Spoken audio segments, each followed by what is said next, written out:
Hello guys, అందరికీ వినాయక చవితి శుభాకాంక్షలు. So మేము వినాయక చవితి ఎలా చేసుకుంటాం మా ఊర్లో?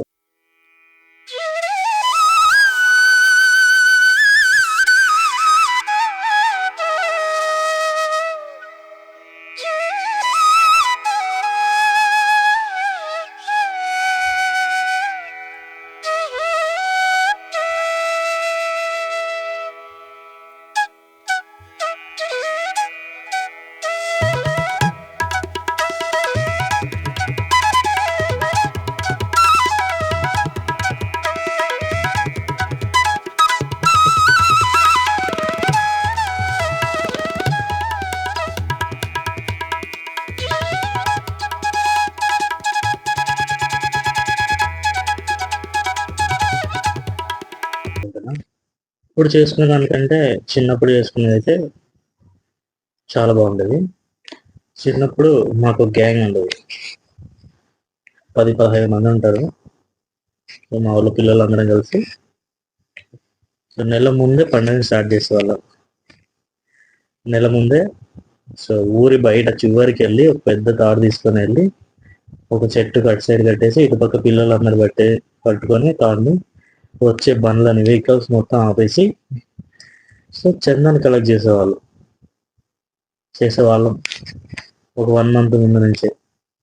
సో అప్పట్లో పెద్దగా ఇచ్చేవాళ్ళు కాదు, అందరూ 5 రూపీస్, 10 రూపీస్, 15 రూపీస్ అలా ఇచ్చేవాళ్ళు.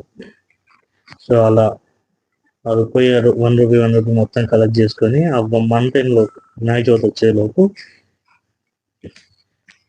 డబ్బులు మొత్తం కలెక్ట్ చేసుకొని తర్వాత వినాయక చవితి పండుగ రోజు కంటే 2 రోజుల ముందు లేదా 1 రోజు ముందు రాత్రి యూత్ పిల్లలం ప్లస్ యూత్ అందరు కలిసి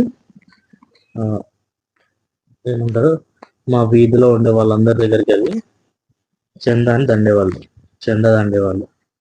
లైక్ ప్రతి ఇంటికి వెళ్ళి చందా రాపించుకొని వాళ్ళని వినాయక చవితికి ఇన్వైట్ చేసేవాళ్ళం.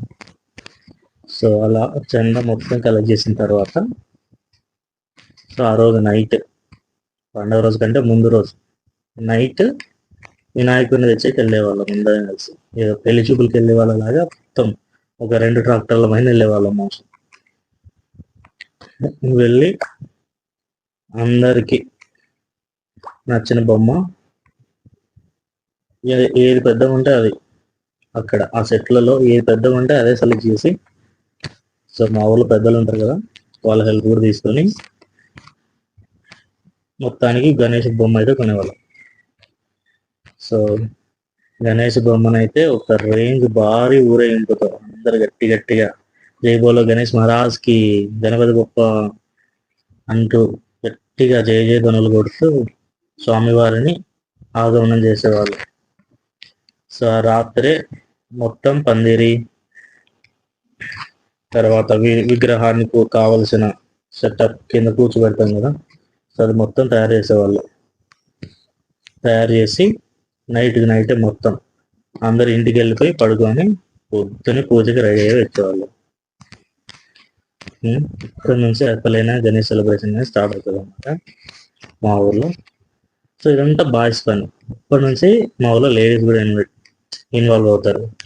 ఎప్పుడు గణేశుడు వచ్చిన వెంటనే ఇది మీ పని, మా పని, వాళ్ళ పని అనుకోకుండా సో లేడీస్ అందరూ వచ్చి చుట్టుపక్కల పరిసరాలు మొత్తం నీట్గా క్లీన్ చేసి గణేశుడు ఎదురుగా పేడ నీళ్ళు చల్లి మంచి ముగ్గులు పెట్టి సో గణేశుడు ఎదురుగా చాలా బాగా మన సంప్రదాయాలతో ఆ పూలు కట్టి, తర్వాత మామిడాకులు కట్టి తయారు చేసేవాళ్ళు. దాని తర్వాత మంచి కలర్ఫుల్ రిబ్బన్స్, తర్వాత డెకరేటివ్ ఐటమ్స్, ఇవన్నీ చేసేవాళ్ళు. ఇవన్నీ పనులు చేసేలోపు మా ఊర్లో బాయ్స్ అందరూ మార్కెట్కి వెళ్ళి స్వామివారికి కావాల్సిన అన్ని వస్తువులు, పూజ సామాగ్రి మొత్తం చేస్తారు. పూజ సామాగ్రి రెండు వెంటనే ఎందుకు అవుతున్నాను చెప్తున్నాను. ఈ పూజ సామాగ్రిలో పళ్ళు పలహారాలు ఎక్కువ ఉంటాయి కదా. సో ఫస్ట్ అయితే స్వామివారికి పళ్ళు పలహారాలన్నీ నైవేద్యంగా పెడతారు. అవి చివరి రోజు మనకి ప్రసాదంగా మారిపోతాయి అన్నమాట. అందుకే నవ్వుతున్నాం.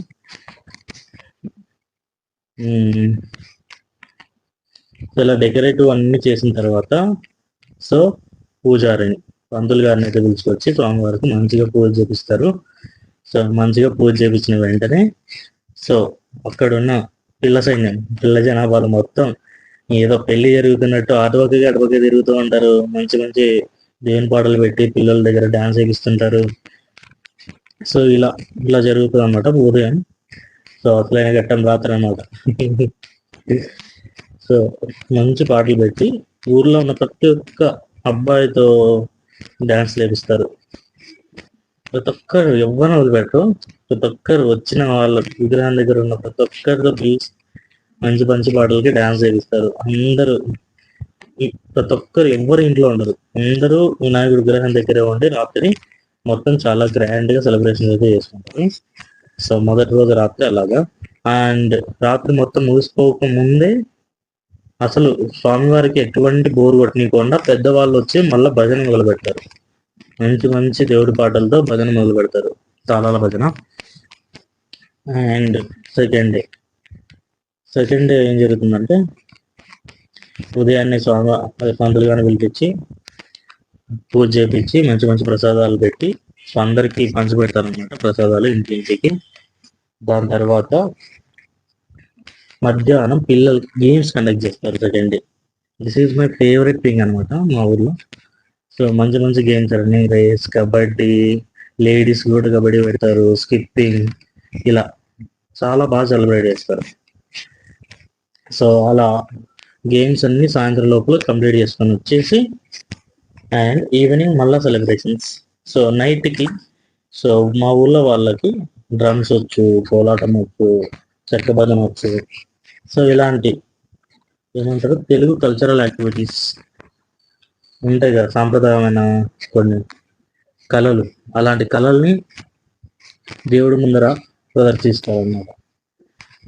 సో నాకైతే చాలా ఇష్టం. నేనైతే తప్పకుండా నాకు రాకపోయినా కూడా వాళ్ళలో కలిసి పార్టిసిపేట్ చేసి వేయడానికి ఆ కళ ఏదైతే చెక్క భజన, కోలాటం అయితే కోలాటం, డ్యాన్స్ అయితే డ్యాన్స్ కంపల్సరీ వేయడానికి అయితే ట్రై చేస్తాం. అండ్ సో అలా సెకండ్ డే నైట్ మొత్తం పూర్తయిపోతుంది. ఇంకా థర్డ్ డే అందరికీ సాడ్ డే అనమాట. థర్డ్ డే అంటే సో ఎంత లేదన్నా ఖచ్చితంగా దేనికైనా ఒక రోజు ఎండ్ అనేది ఉంటుంది. సో మా ఊర్లో 3 రోజులు పండుగ అనమాట వినాయక చవితి. సో 3వ రోజు స్వామివారిని నిమజ్జనం చేస్తారు. నిమజ్జనానికి మొదటి రోజు ముందే సో డెకరేటివ్ ఐటమ్స్ అన్ని తీసేసి సో ఫస్ట్ డే పెట్టిన పలహారాలు, పళ్ళు మొత్తం అన్ని పిల్లలు లేపేస్తారు. నేనైతే ఎప్పుడు లేపేయలేదు. లేపేస్తారు. తర్వాత ఎవరైనా ఓములు రాస్తూ ఉంటారు మా వాళ్ళు, పిల్లవాళ్ళు. ఆ ఓములన్నీ తెచ్చి స్వామివారి కాళ్ళ దగ్గర పెట్టి 101 ప్రదక్షిణలు చేస్తూ ఉంటారు అనమాట. వాళ్ళకి బాగా చదువు రావాలని, వాళ్ళ కోరికలు నెరవేరాలనేసి ఇలా చేస్తారనమాట మా ఊళ్ళో వినాయకుడి దగ్గర. అలా చేసిన తర్వాత ఇంకా మధ్యాహ్నం 2 లోపల మహాప్రసాదం అయితే ఉండి మొత్తం ప్రతి ఒక్కరికి సో అన్నదానం అయితే చేస్తారనమాట. సో అన్నదానం పూర్తయిన వెంటనే అందరికీ మళ్ళీ పులిహోర ప్యాకెట్లు వస్తారు. పులిహోర అయితే నాకు చాలా ఇష్టం, చాలా బాగా చేస్తారు. ఎవరు చేస్తారు నాకు తెలియదు, కానీ మా ఊళ్ళో నాకు తెలిసి మొత్తం అందరు కలిపి చేస్తారు అనుకుంటా. వినాయక చవితి రోజు పెట్టే పులిహోర ఎంత బాగుంటుందంటే అంత బాగుంటుంది. సో రెండు తినకపోతే తినండి, లెట్స్ ట్రై. సో ఏంటంటే పొద్దునంతా స్వామివారి పనులలో పడేసి ఏం తినరు. సో మహాప్రసాదాలు వండుతారు కానీ ఆ వండిన వాళ్ళు అంటే తినరు. అందుకనే అందరికీ ప్రసాదం అంత టేస్ట్ వస్తుంది అనుకుంటాను నాకు తెలిసి. లేకుంటే స్వామివారికి రూపాయలు కానీ తర్వాత ప్రసాదాన్ని, పులిహోరాన్ని మళ్ళీ ప్రతి ఒక్క వీధులు తర్వాత స్వామివారి ఊరేగింపు ఎలా వెళ్తుంటే అలా పంచుకుంటూ వెళ్తారు అనమాట. మొత్తానికైతే ప్రసాదాన్ని పారేయకుండా మళ్ళీ అక్కడ నిమజ్జనం దగ్గర కూడా పంచి పెడతారు.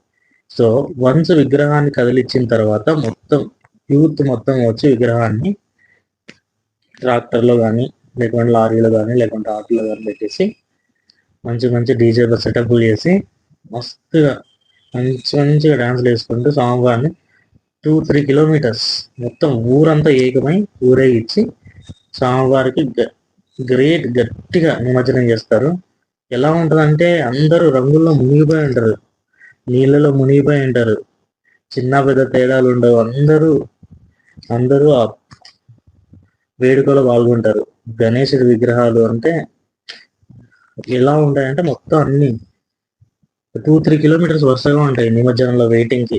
చుట్టుపక్కల ఊర్ల వాళ్ళందరూ వస్తారు నిమజ్జనానికి. సో అందరూ మా ఊరు దగ్గరలో ఉన్న కుందు నదికి అయితే వెళ్తారనమాట నిమజ్జనానికి. సో నిమజ్జనం అయితే చాలా బాగా చేస్తారు. సో నిమజ్జనం అప్పుడు చాలా జాగ్రత్తలు అయితే తీసుకోవాలి అందరూ. పిల్లల్ని అయితే అక్కడ పంపారు మా వాళ్ళు. ఓన్లీ యూత్ మాత్రం అక్కడికి వెళ్ళి సో నిమజ్జనం అయితే చేసుకొని మళ్ళీ ఇంట్లోకి అయితే వచ్చేస్తారు. సో నిమజ్జనం అప్పుడు అందరూ రిబ్బన్లు అయితే కట్టుకుంటారు తలకి. ఆ రిబ్బన్లు కూడా అందరి దగ్గర ఎక్కించేసుకొని తీసేసుకొని వెళ్ళి నదిలోనే నిమజ్జనంలో వేస్తారు అనమాట. సో స్వామివారిది ఏ వస్తువు మన దగ్గర పెట్టుకోకుండా నిమజ్జనం అయితే చేస్తారు. గణేశుడు అంటేనే మంచి వేడుక, ఉత్సాహం, అందరి కలయిక, ఊరంతా కలయిక అండి. వినాయకుడు మనకు నేర్పించేది ఒకటి, అడ్డంకులు ఎప్పుడు శాశ్వతం కావు. మనకు ఓర్పు, నేర్పు, పట్టుదల, క్రమశిక్షణ ఇవన్నీ ఉంటే పక్కా విజయం మన సొంతమవుతుంది అనేసి విఘ్నహరుడు, మన అడ్డంకులు తొలగించేవాడు వినాయకుడు చెప్తాడనమాట. ఈ చవితి సందర్భంగా మనందరం కలిసి ఒక మాట అనుకుందాం. ఏ కష్టం వచ్చినా వెనక్కి తగ్గొద్దు. ప్రతి సమస్య ఒక కొత్త అవకాశంగా భావిద్దాం. దుమ్ము దులుపుతాం సమస్యని. గణేష్ పండుగ రోజు మనమంతా కలిసి ఒక్కసారి గట్టిగా చెప్దాం, గణపతి బొప్ప. అందరూ చెప్పండి, గణపతి బొప్ప మోరియా, మంగళమూర్తి మోరియా, జై బోలో గణేష్ మహారాజ్ కి జై. ఇలాంటి సెలబ్రేషన్స్ మీ ఊర్లో ఎలా జరుగుతాయి అనేది కామెంట్ అయితే చేయండి. సో మా ఊర్లో సెలబ్రేషన్స్ మీకు కనుక నచ్చితే లైక్ అయితే చేయండి. So for more videos, for more talks, subscribe to my channel. Bye guys.